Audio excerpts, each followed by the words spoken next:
Welcome back to Voices of the Valley here on ValleyHoopsInsider.com. Harry Schroeder, Rich Zvosec here, and you and I'll be working together a little bit later in the weekend, but you've put in a lot of time in the Valley this year and over the last couple of years.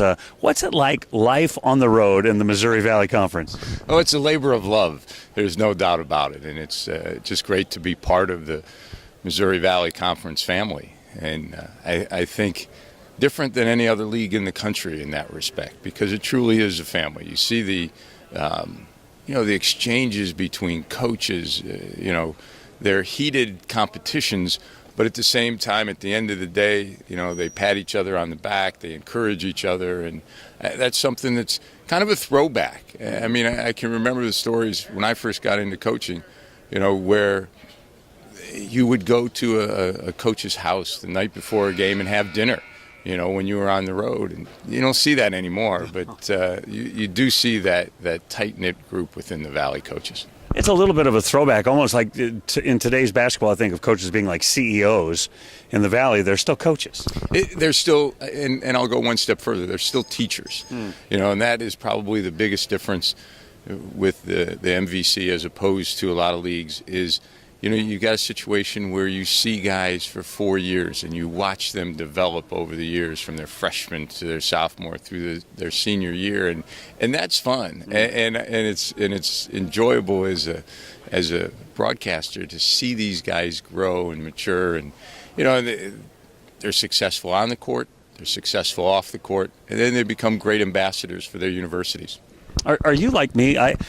When Nick Norton went down, I was heartbroken. I asked one of the opposing coaches. They're like, "Oh man, I was mad all night last night." And then Drake loses DJ Wilkins here recently, and Valpo lost Ryan Fazekas. Each one of those teams, I think, no, I don't want that to happen. I want these guys to prosper. Well, that's so true. You want to play your opponent at their strength. And Nick Norton's a fabulous young man. I had a chance to talk with him yesterday, and I kind of went through this year and picked out one player from each team to tell me something about each of their teammates.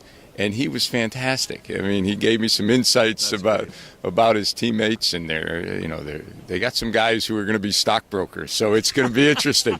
I might look to invest some money with them. Yeah. But it's interesting as you look through the year, and you mentioned Ryan Fazekas, and they were on such a roll, and he gets hurt, and then the anticipation was when he comes back, and then he gets hurt again.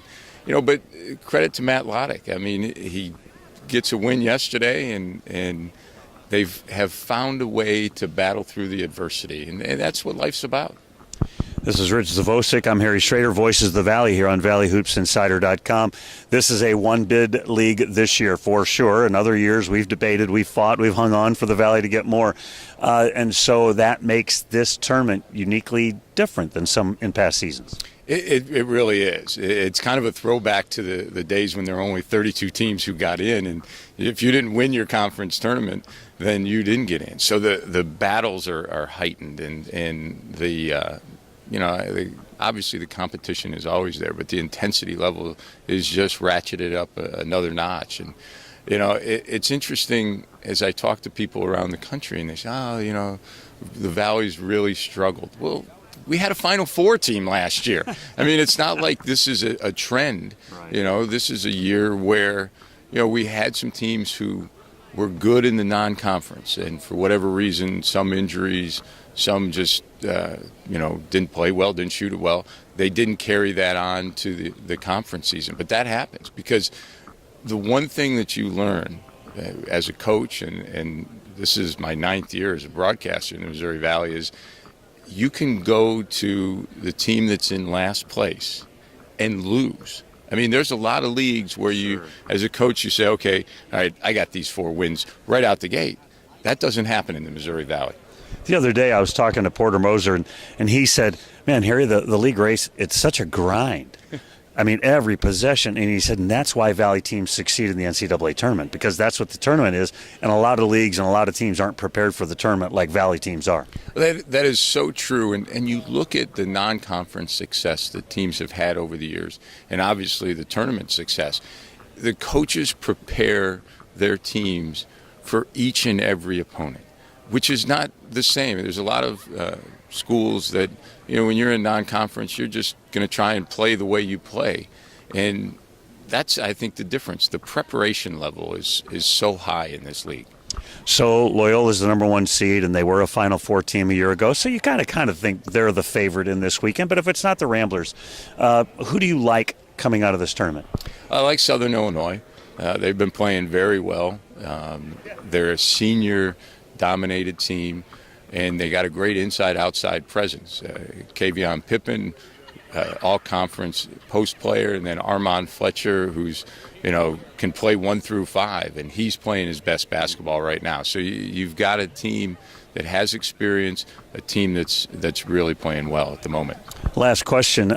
There's been some talk around the country now about saying, hey, you know what? The NCAA tournament is too small. We need to add another layer or another group of teams. Your thoughts? Well, here's the problem. Should it be bigger? I don't know. The one thing I do know, when they expanded it to 68, I think it was done with the intention of getting some teams in that were from, I hate to use the term, the mid-major level.